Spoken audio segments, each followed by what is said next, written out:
बिस्मिल्लाहिर्रहमानिर्रहीम। अस्सलाम वालेकुम फ्रेंड्स। क्या आपको पहाने वाली जगह पर दर्द और जलन महसूस होती है, मोशन करते वक्त या बगैर मोशन किए हुए?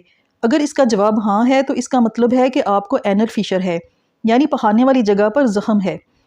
एनस हमारे निज़ाम हाजमा का सबसे आखिरी हिस्सा है जहाँ पर कट या जख्म लगने को एनल फिशर कहते हैं। इसकी वजह से वहाँ पर दर्द, जलन, चुभन, ब्लीडिंग और खारिश होती है, जो स्टूल पास करते वक्त बहुत ज़्यादा हो जाती है। फिशर की बहुत सारी वजूहात हैं, जिनमें सबसे ज़्यादा आम पाई जाने वाली वजह कब्ज़ है, जिसकी वजह से सख्त पखाना खारिज करते वक्त एनस पर शदीद दबाव पड़ता है, जो वहाँ पर कट लगने का बायस बनता है। इसके अलावा लगातार लूज मोशन होते रहने से भी फिशर बन जाते हैं। बच्चे की पैदाइश के वक्त और प्रेगनेंसी में भी औरतों को अक्सर फिशर की तकलीफ हो जाती है। IBD यानी इन्फ्लामेटरी बाउल डिजीज़ में भी फिशर बनते हैं। इस बीमारी में पूरे डाइजेस्टिव ट्रैक्ट के टिश्यू में सोजिश हो जाती है, जो डायरिया का सबब बनती है, और लगातार डायरिया रहने से फिशर की तकलीफ पैदा हो जाती है। ये बहुत ही तकलीफदेह बीमारी है, लेकिन चंद मखसूस होम रेमेडीज़ आपकी तकलीफ को बहुत कम करके सुकून दे सकती हैं। वीडियो में कुछ होम रेमेडीज़ के साथ साथ आपको फिशर की चंद होम्योपैथिक मेडिसिन बताऊंगी, जो आपकी तकलीफ को बिल्कुल ख़त्म कर सकती हैं। ये सब जानने के लिए वीडियो को मुकम्मल देखें, और अगर पसंद आए तो इसे लाइक और शेयर करें, और मेरे चैनल को भी सब्सक्राइब करें। फिशर होने की सूरत में पखाना करते वक्त बहुत ज़्यादा तकलीफ बर्दाश्त करना पड़ती है, और अगर कब्ज़ भी साथ हो तो मरीज़ की तकलीफ का अंदाज़ा कोई भी नहीं लगा सकता। इसलिए एनल फिशर के हर मरीज़ को ऐसी खुराक इस्तेमाल करनी चाहिए जो कब्ज़ कुशा हो। इसके लिए फाइबर से भरपूर ग़िज़ा खानी चाहिए। सफ़ेद आटा बिल्कुल ना खाएं, आटा बगैर छाने हुए इस्तेमाल करें। ब्राउन चावल, जौ का दलिया, खीरा, तरबूज और ऑरेंज ऐसी ग़िज़ाएँ हैं जो फाइबर से भरपूर हैं। इनमें बहुत ज़्यादा फाइबर पाया जाता है, जिसकी वजह से पहाना नरम आता है और पहाना करते वक्त तकलीफ कम होती है। इसके अलावा इसबगोल का छिलका लाजमी अपनी डाइट में शामिल करें। रोज़ाना 2 चम्मच इसबगोल का छिलका 1 कप दही में मिलाकर सुबह नाश्ते के बाद खाएं। ये ना सिर्फ आपको बहुत ज़्यादा फाइबर देगा, बल्कि पहाने को भी नरम करेगा। अगर आपको शदीद कब्ज़ है और फाइबर वाली खुराक से फ़र्क नहीं पड़ रहा, तो आप डॉक्टर से पूछकर स्टूल सॉफ्टनर का इस्तेमाल करें। इससे पहाना नरम आता है। जैतून का तेल कुदरती तौर पर एक बेहतरीन स्टूल सॉफ्टनर है। ये ना सिर्फ पहाना नरम करता है, बल्कि अंतड़ियों और एनस की अंदरूनी लाइनिंग को चिकना करता है, जिससे स्टूल पास करते वक्त तकलीफ कम होती है। रोज़ाना सुबह नहार मुँह 1 चम्मच जैतून का तेल खाने से कब्ज़ में भी अफाका होता है और फिशर की तकलीफ में भी कमी होती है। रोज़ाना 3 बार नीम गर्म पानी से भरे टब में 15-20 मिनट तक ज़रूर बैठें। इससे फिशर की सोजिश और दर्द को बहुत सुकून मिलता है, लेकिन इस बात का ध्यान रखें कि टब को पहले ज़रूर साफ़ कर लें, ताकि गंदगी की वजह से किसी भी किस्म की इन्फेक्शन से फिशर को मज़ीद नुकसान ना पहुँचे। और पानी भी ज़्यादा गर्म ना करें, हल्का नीम गर्म पानी रखें। तेज़ गर्म पानी से भी फिशर वाली जगह को नुकसान पहुँच सकता है। कोकोनट ऑयल या नारियल के तेल में ट्राइग्लिसराइड्स होते हैं, जो आसानी से जिल्द को चिकना करते हैं और ज़ख्म को हील करते हैं। दिन में 2 बार कोकोनट ऑयल फिशर वाली जगह पर लगाएं।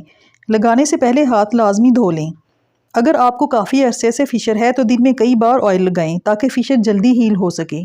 जैतून के तेल में एंटी इन्फ्लामेटरी प्रॉपर्टीज़ होती हैं, जो सोजिश को ख़त्म करती हैं और दर्द में कमी लाती हैं। जैतून के तेल और शहद को बराबर मिकदार में लें, दोनों को मिक्स करके मुतासरा जगह पर अप्लाई करें। शहद भी एंटी इन्फ्लामेटरी खसूसियात की वजह से ज़ख्म को हील करने की सलाहियत रखता है।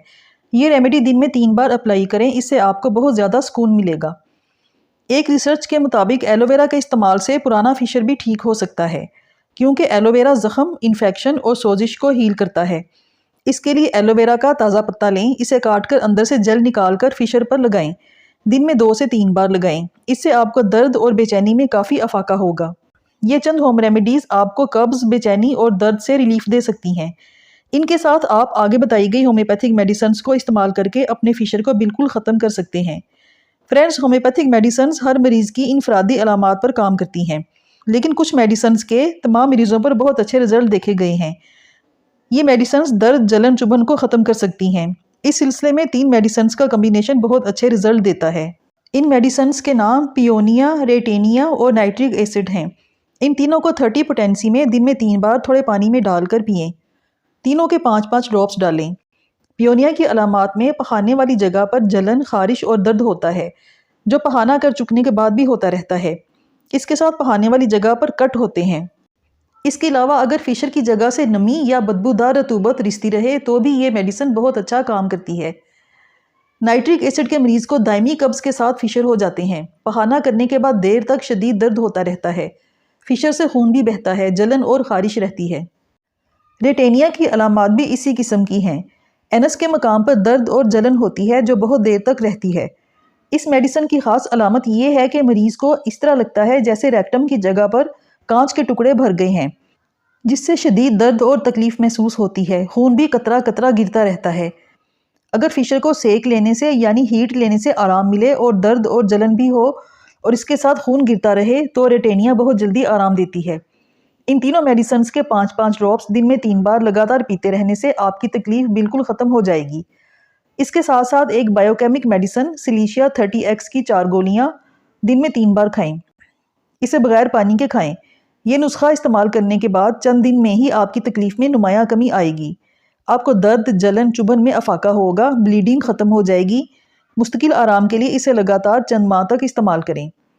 اگر آپ کو فشر نہیں ہے لیکن پہاڑنے والی جگہ پر جلن ہوتی رہتی ہے یا جلن کے ساتھ خارش بھی ہوتی ہے تو سلفر 200 روزانہ صبح 5 ڈراپس تھوڑے پانی میں ڈال کر نہار منہ، اور نقص ومیکا 30 رات سونے سے پہلے 5 ڈراپس تھوڑے پانی میں ڈال کر 1 ہفتہ استعمال کرنے سے جلن خارش ٹھیک ہو جاتی ہے اور قبض بھی ختم ہو جاتی ہے۔